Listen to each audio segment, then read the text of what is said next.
बिस्मिल्लाहिर्रहमानिर्रहीम class 9 exercise 2.2 question number 2 में वो कहता है express each of the following in exponential form.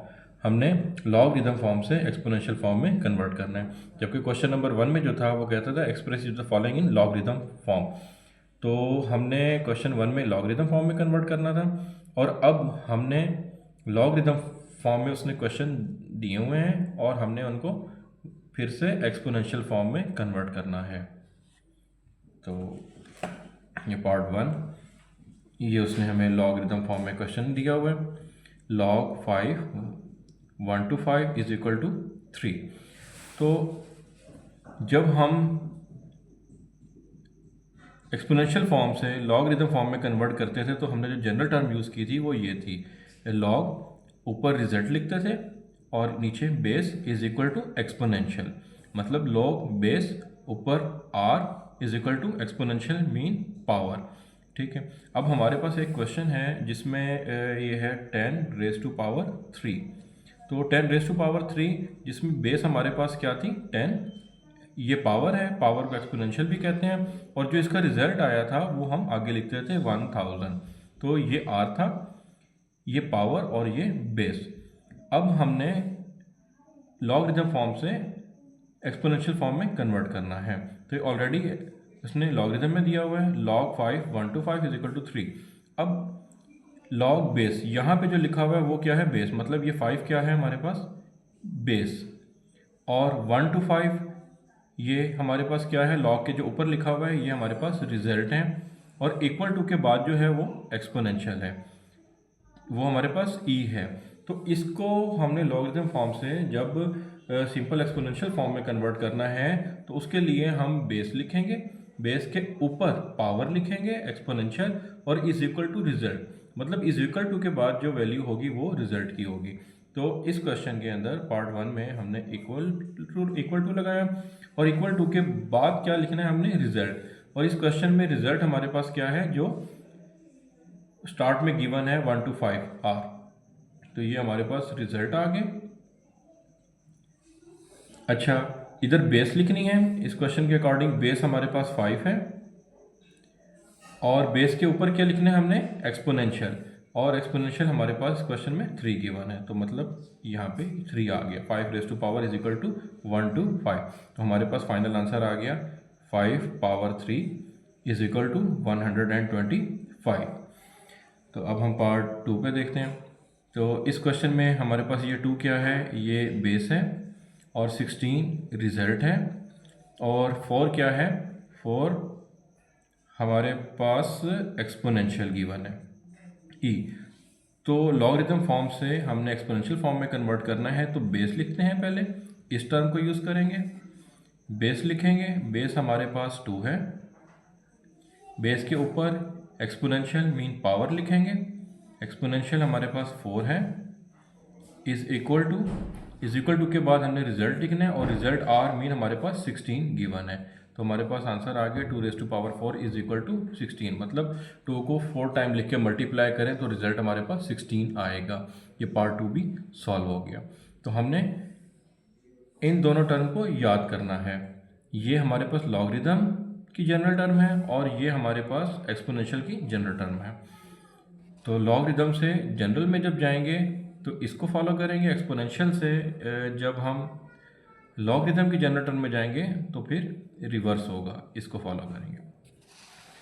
तो पार्ट 3 में 23 हमारे पास बेस है, जो भी यहाँ पे गिवन हो वो बेस है, ये 0 हमारे पास एक्सपोनेंशियल, 1 हमारे पास रिजल्ट है।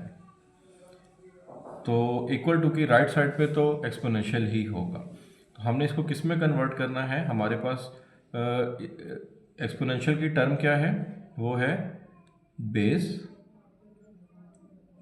पावर में एक्सपोनेंशियल, इक्वल टू रिजल्ट। तो पार्ट 3 में बेस हमारे पास 23 है, एक्सपोनेंशियल हमारे पास 0 है, और रिजल्ट हमारे पास 1 है। तो ये क्वेश्चन सॉल्व हो गया। Part 4 log 5 is equal to 1। ये 5 हमारे पास बेस एक्सपोनेंशियल और ये हमारे पास रिजल्ट आ गए। और टर्म हमारे पास क्या है, वो है base e is equal to r। तो बेस हमारे पास 5 गिवन है, e हमारे पास 1 है और r मीन रिजल्ट हमारे पास वो भी 5 है। मतलब 5 को 1 टाइम लिख के मल्टीप्लाई करें तो 5 ही आएगा, यही रिजल्ट बनेंगे। तो पार्ट 4 भी सॉल्व हो गया। पार्ट 5 ये बेस, ये e और ये रिजल्ट। और हमने जब एक्सपोनेंशियल में कन्वर्ट करते हैं तो हम लिखते हैं b ऊपर power is equal to result. तो रिजल्ट हमारे पास 1/8 है और b हमारे पास 2 गिवन है क्वेश्चन के अंदर और e हमारे पास -3 है। ये भी सॉल्व हो गया। पार्ट 6 में उसने साइड चेंज की है। 1/, हम पहले इनकी साइडें सही कर लेंगे। 1/2 को हम राइट साइड पे लिखेंगे और log 9 पावर 3 इसको हम लेफ्ट साइड पे लिखेंगे। बहुत साइड इक्वल हैं तो हम इनकी जगह को इंटरचेंज कर सकते हैं। तो 9 हमारे पास बेस है, 3 हमारे पास रिजल्ट और 1/2 एक्सपोनेंशियल। और एक्सपोनेंशियल फॉर्म के लिए हमारी जनरल टर्म होती है बेस ऊपर power e equal to result r। अब इस क्वेश्चन में हमारे पास रिजल्ट r 3 गिवन है और जो बेस है वो b 9 है और e हमारे पास 1/2 दिया हुआ है। तो ये पार्ट 6 भी सॉल्व हो गया। पार्ट 7 की भी साइड चेंज की हुई है। पहले जगह को इंटरचेंज कर लें हम। ये हो जाएगा log 10 1 0 3 4 and 5 times 0 is equal to 5। तो बहुत साइड इक्वल हैं, उसने बोला है इक्वल हैं तो हम इनकी जगह को इंटरचेंज कर सकते हैं, अभी भी इक्वल ही हैं। तो ये हमारे पास 10 क्या है, बेस है और यहाँ पे r है और ये 5 हमारे पास e है।